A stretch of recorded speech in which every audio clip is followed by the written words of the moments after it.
ఇటు రాష్ట్రంలోనూ అధికారంలో ఉంది. కాంగ్రెస్ పార్టీని మనతో కలుపుకొని ముందుకెళ్తేనే కేంద్రంపై మనం ఒత్తిడి చేయగలుగుతాం. అప్పుడే కేంద్రం దిగి వస్తుందనే నమ్మకం ఇటు అన్ని జేఏసీ పార్టీల్లో కూడా ఉంది. అదేవిధంగా కలిసి పనిచేద్దాం, దానికి అందరూ సహకరిద్దాం. కొన్ని అభ్యంతరాలు ఉన్నప్పటికీ వాటిని కొన్ని సమస్యలు ఉన్నాయి, వాటిని సమస్యల్ని పరిష్కరించుకొని అందరూ కలిసే ముందుకెళ్దామనే ఒక నిర్ణయానికి వచ్చారు. ఇవాళ కాంగ్రెస్ పార్టీకి సంబంధించిన కొంతమంది నాయకులు కోదండరాంతో కూడా ప్రత్యేకంగా సమావేశమై తమకున్న అభ్యంతరాలను కూడా చాలా స్పష్టంగా చెప్పారు. దానిపై జేఏసీలోని పార్టీల్లో కూడా ఏకాభిప్రాయం వచ్చింది. కొన్ని అంటే ప్రత్యేకంగా జేఏసీకి ఒక ఆఫీస్ ఉండాలని, అలాగే కాంగ్రెస్ పార్టీ నాయకుల్ని టార్గెట్ చేస్తున్నారు ఇంటా బయట. ఆ విధంగా టార్గెట్ చేయకుండా ప్రజాప్రతినిధులు అందరిలో చిత్తశుద్ది ఉంది, ఎవరిని చిత్తశుద్దిని శంకించాల్సిన అవసరం లేదు. వీళ్ళందరినీ కలుపుకొని మనం ముందుకెళ్తే తప్ప కేంద్రంపై ఒత్తిడి చేయలేమనే ఒక నిర్ణయానికి వచ్చింది జేఏసీ. ఆ విధంగా ముందుకు వెళ్లాలి, అలాగే కేంద్రంపై ఒత్తిడి చేసే దిశగా ముందుకెళ్లాలి. 28లోగా ఒక ప్రకటన తీసుకొచ్చి కేంద్రంలో ప్రకటన తర్వాత వాతావరణం చల్లబరిచే విధంగా చర్యలు తీసుకోవాలనే ప్రయత్నంలో జేఏసీ ఉన్నట్టు కనిపిస్తుంది మనకు. సోమగోపాల్, మీరు జేఏసీలో ఉన్నటువంటి ముఖ్యమైన అందరి నాయకులతో మాట్లాడుతూ ఉన్నారు కదా, మూడ్ ఎలా ఉంది? ఈ మూడ్ ఎలా ఉంది ఎందుకు అడుగుతున్నానంటే 28వ తారీఖు డెడ్ లైన్ మీద కేంద్రం అది దృష్టిలో పెట్టుకుని నిర్ణయం తీసుకునే అవకాశాలు తక్కువగా ఉన్నటువంటి వార్తలు మనకు వస్తున్నాయి. ఒకవేళ వీరందరూ ఇక్కడ కాంగ్రెస్ నాయకులందరూ జేఏసీలో ఉన్నటువంటి వారు ఢిల్లీ వెళ్లి పెద్దలతో మాట్లాడిన తర్వాత ఇంకొంత ఆగండి, కాస్త మాకు సమయం కావాలనే మాట గనక వారు చెప్తే వీరు వచ్చి ఇక్కడ జేఏసీని నచ్చజెప్పగలుగుతారా? అంటే జేఏసీ కలిసి నిర్ణయం తీసుకుంది. 28వ తేదీని డెడ్ లైన్ గా పెట్టుకుంది. అంటే మొదటగా 18వ తేదీలోగానే రాజీనామా ఆమోదించుకోవాలని టీఆర్ఎస్ పార్టీ ఒక ప్రతిపాదన చేసింది. కాంగ్రెస్ పార్టీలో తర్జన భర్జన జరిగాక జేఏసీలో చర్చించాక 28 వరకు డెడ్ లైన్ ను పొడిగించారు.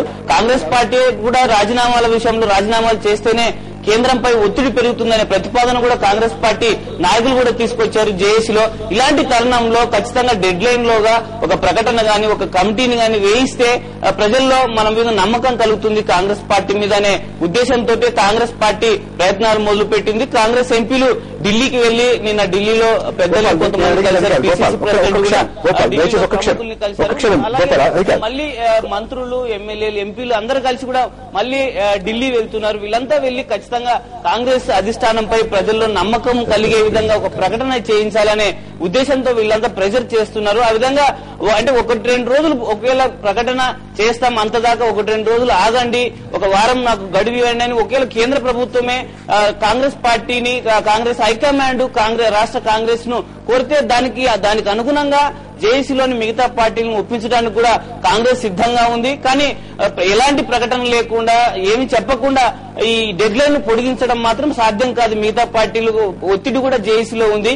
కాంగ్రెస్ ఇప్పుడు తానే లీడ్ తీసుకొని నడుపుతుంది. కాంగ్రెస్ లోని ముఖ్య నాయకులంతా జేఏసీని ముందుకు తీసుకెళ్లే ప్రయత్నం చేస్తున్నారు. అలాంటి సందర్భంలో కాంగ్రెస్ పార్టీ డెడ్ లైన్ ను పొడిగించాలంటే ఖచ్చితంగా ఒకవేళ మాకు ఇంత సమయం ఇవ్వండి, ఆ సమయంలోగా మేము ఇంకా స్పష్టత ఇస్తామని హైకమాండ్ నుంచి ఏదైనా ఆదేశాలు వస్తే దానికి అనుగుణంగా జేఏసీలో చర్చించి దానికి అనుగుణంగా డెడ్ లైన్ పొడిగించే అవకాశాలు కూడా లేకపోలేదు. అంటే ఇది గొంతు మీద కత్తి పెట్టి డెడ్ లైన్ లోగా మీరు చేస్తారా లేదా అని అడగడం కాకుండా మాకు ఇంత టైం ఇవ్వండి అని ఒకవేళ హైకమాండ్ కాంగ్రెస్ పార్టీకి సూచిస్తే దానికి అనుగుణంగా కాంగ్రెస్ పార్టీ జేఏసీలో చర్చించి దానికి అనుగుణంగా ఖచ్చితంగా నిర్ణయం తీసుకునే అవకాశం కనిపిస్తుంది. ధన్యవాదాలు సోమగోపాల్.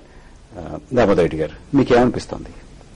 ఏదైతే జేఏసీ డెడ్ లైన్ పెట్టిందో డెడ్ లైన్ లో కూడా మాకు పూర్తి నమ్మకం ఉంది. హైకమాండ్ తెలంగాణకు అనుకూలంగా నిర్ణయం తీసుకుంటుంది.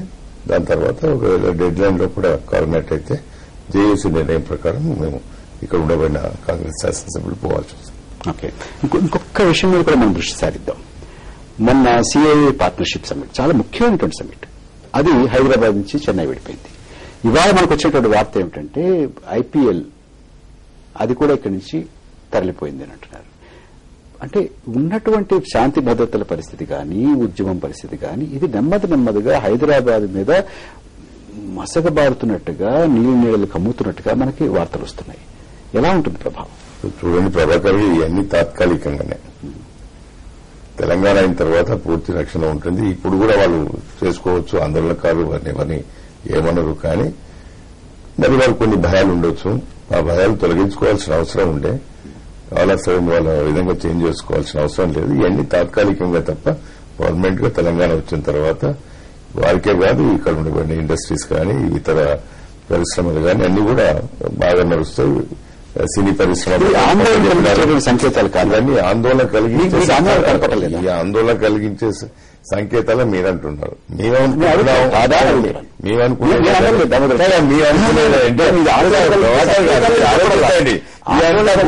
చూపెట్టి తెలంగాణ ఆందోళన కలిగించే సంకేతాలు నేను చెప్పట్లేదు. ఆందోళన కలిగించే సంకేతాలు తాత్కాలికమండి. వారు ఇప్పుడు ఆందోళన చేసే వాళ్ళతో మాట్లాడుకుంటూ అయిపోతుండే, కానీ ఈ విధంగా ఏదో తాత్కాలికంగా వైఖరిని షిఫ్ట్ చేసినంత మాత్రాన తెలంగాణ ఆందోళన కట్ చేసే ప్రయత్నం చేయడం మంచిది కాదండి. ఇప్పుడు ఒకటండి, యుద్దం జరిగినప్పుడు కొంతమంది అమాయకులు చచ్చిపోతారు, అంత మాత్రాన యుద్ధాలు ఆపట్లేదు. అంటే ఎక్కడైనా ప్రపంచ థియరీ చెప్తున్నా నేను. రెండవ అంశము, ప్రభుత్వం బలంగా ఉండి దివంగత ముఖ్యమంత్రి రాజశేఖర రెడ్డి గారు ఉన్నప్పుడు కూడా ఈ రాష్ట్రానికి వస్తున్న వోక్స్ వ్యాగన్ వెళ్ళిపోయింది, సైన్స్ సిటీ వెళ్ళిపోయింది, వచ్చిన ఫ్యాక్ట్ సిటీ ఏమీ కాలేదు. తర్వాత మధ్యలో టాటా వాళ్ళు ఏదో కార్ల కంపెనీ పెడతామని వచ్చి చూసి వెనక్కిపోయింది. ఇట్లా 100 కంపెనీలు వచ్చి చూసుకొని వెనక్కిపోయిన సందర్భాలు చాలా ఉన్నాయి. కాబట్టి ఈ రోజు ఈ చిన్న చిన్న అంశాలను అంటే కొంత పోయి ఉండొచ్చు. వాళ్ళ ఆలోచన ఏంది, లేకపోతే వాళ్ళ భయాందోళన. ముఖ్యమంత్రి గారు ఇవన్నీ తరలిపోతున్నాయని చెప్పిన తర్వాత ముఖ్యమంత్రి గారే వచ్చే వాళ్ళని భయపెట్టిస్తుంటే ముసిగేసుకొని వచ్చేవారు ఎవరేస్తారండి. కాబట్టి చిత్ర పరిశ్రమ మద్రాసు పోతుంది, ఇది ఇక్కడ పోతుంది, అది అక్కడ పోతుంది అని ముఖ్యమంత్రి గారు స్వయంగా ప్రకటించి దామోదర్ రెడ్డి గారు చెప్పినట్టు ఇది తాత్కాలికం, దీని గురించి పెద్దగా మనం ఆందోళన పడాల్సిన అన్ని కూడా ముందు సజావుగా ఉంటాయనే దాన్ని మీరు నమ్ముతున్నారు.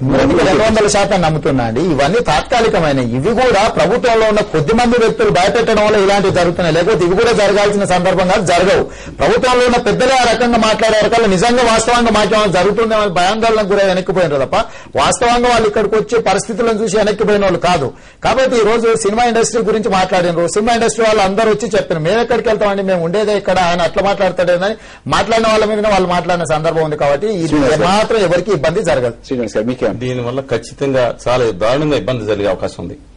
ఇక్కడ కానీ విశాఖపట్నం హెచ్ఎస్బీసీ బ్యాంక్ మీద జరిగిన దాడి అప్పుడు జరిగినప్పుడు ఏదైతే ఉందో వాళ్ళు HSBC reconsidering their future plans options. ఇక్కడ హైదరాబాద్ లో కాన్ఫెడరేషన్ ఆఫ్ ఇండియన్ ఇండస్ట్రీ ఏదైతే చాప్టర్ 6 ఇక్కడ పెట్టబోయారో 3 ప్రధానమంత్రులు, మలేషియా కానీ ఇక్కడ కానీ ఉగాండా కానీ 3 ప్రధానమంత్రులు ఇక్కడ అటెండ్ అవ్వాల్సింది.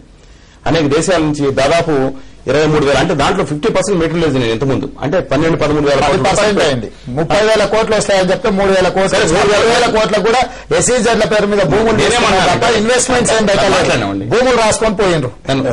నన్ను ఏమన్నాను, ఓకే వాళ్ళు 3,000 కోట్ల 5,000 కోట్ల గారు ఒక చిన్న ఇన్సిడెంట్ మీరు చూస్తే అది ఒక ఛానల్ రిలయన్స్ మీద అట్లా వచ్చినందుకు ఎంత నష్టమైందండి. ఇంత ఉద్యమం శాంతియుతంగా జరిగితే ఒక్క బస్సు గాని ఒకటి ఏదైనా గాని చిన్న ఇన్సిడెంట్ జరిగిందని విద్యా విభజన గాని బంధు కార్యక్రమాలు చేస్తే ఇంత శాంతియుతంగా అవుతున్నాయి. భయపడాల్సిన అవసరం లేదు. ఒక ఇమేజ్ బిల్డప్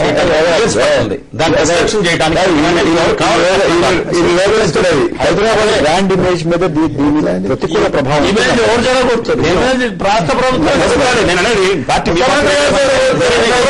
రాజకీయ పార్టీలు వారు చెప్పినట్టే రాజకీయ పార్టీలు ఈ సమస్యను సంక్లిష్టం చేయటం వల్ల ప్రజల యొక్క నేను ఫస్ట్ చెప్తాను భౌగోళిక విభజన గురించి ప్రజల మానసిక జరగకూడదు. కుంభకోణం సత్యం కంప్యూటర్ ఎన్ని కోట్ల కుంభకోణం అండి. అది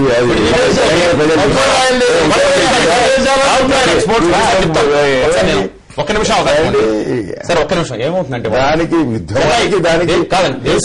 లేదు. దేశంలో చెన్నై వెనకబడిపోయింది. బెంగళూరు తర్వాత ముంబై టాటా కన్సల్టెన్సీ సర్వీస్ ఏదైతే ఉందో బెంగళూరు ముంబైలో కలుపుతారు. దాంట్లో మీరు బెంగళూరు హైదరాబాద్ పట్టణం ఆంధ్ర రాష్ట్రం ఫార్మేషన్ కాకముందు కూడా దేశంలో ఒకటి చెప్తాను సార్, నేను హైదరాబాద్ రంగారెడ్డి ఎలక్ట్రిసిటీ అంటే కృష్ణా జిల్లా కన్జంప్షన్ ఇక్కడ ప్యారిస్ 48% ఎక్కువ. కేవలం అధికారులు లెక్క 1961 చెప్తున్నాను. ఒకటి రెండో నన్ను కంప్లీట్ ఒక పాయింట్ కంప్లీట్ చేయను. ఏదైతే ఉందో ఇక్కడ సాఫ్ట్వేర్ ఎక్స్పోర్ట్స్ లో మనం చెన్నైని దాదాపు ఇండియాలో కూడా NCR national capital region of గురుగావ్ను కూడా బీట్ చేసి మనం వాళ్ళు దాదాపు 31,000 కోట్ల రూపాయలు ఎక్స్పోర్ట్స్ మనం ఆశిస్తున్నాం ఈ సంవత్సరం పాటు. ఈ సమయంలో చెన్నైలో ఈ చెన్నైలో కొంతమంది రాజకీయ నాయకుల కుట్రల మూలంగా నిన్న కాక మన కొత్త జీవో వచ్చింది. వాళ్ళు కాపీ తెప్పిస్తాం. 147 కిలోమీటర్లు సాఫ్ట్వేర్ ఎక్స్పాన్షన్ చేశారు చెన్నై మెట్రో కార్పొరేషన్. అంటే ఎప్పటి నుంచో చెన్నై పొజిషన్ ఉన్న కొంతమంది రాజకీయ నాయకులు చెన్నైలో ఉన్న తమిళ రాజకీయ నాయకుల కుట్రల వల్ల ఇవి వారి తెప్పు తెచ్చుకోవచ్చు, మీకు సమైక్యం కూడా చేయడం ఉండొచ్చు. హైదరాబాద్ బ్రాండ్ ఇమేజ్ ని హైదరాబాద్ ఉద్యోగాలు లక్షలాది ఉద్యోగాలు మాత్రం కోల్పోతున్నాం. ఆదాయాన్ని కోల్పోతున్నాం. ఇది మాత్రం స్పష్టంగా ఉంది. ఎవరు కోల్పోరండి. ఐటీ వాళ్ళు చెప్పండి. ఇప్పుడు వీరు చెప్పినట్టు తెలంగాణ ప్రాంతంలో అల్లజడికి లోనైతే వైజాగ్ ఉంది, ఉంది, ఇతర ప్రాంతాలు ప్రశాంతంగా ఉన్నాయి కదండి. ఆ ప్రాంతాలలో అభివృద్ధి జరగవచ్చు కదా. ఈ రాష్ట్రంలో ఒక ప్రాంతంలో ఒక హైదరాబాద్ లో ఇబ్బంది ఉన్నప్పుడు మిగతా ప్రాంతాలలో ఇప్పుడు పెట్టుకోమంటే అక్కడ పెట్టుకోరు. Vizag one of the best city అండి. ఇంటర్నేషనల్ స్టాండర్డ్ వైజాగ్ వచ్చేసి one of the best city and more over science city అని ఒకటి అనంతపూర్ లో వస్తుందని చెప్పినండి. కొన్ని లక్షల ఎకరాలు కొన్ని లక్షల కోట్లు వస్తున్నాయని చెప్పి ఎక్కడుందండి? నేనేమంటున్నాను,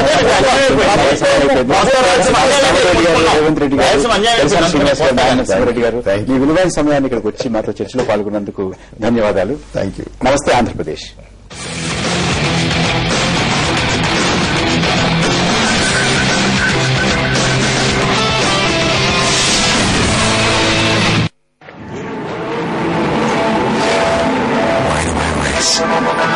It's hard to say.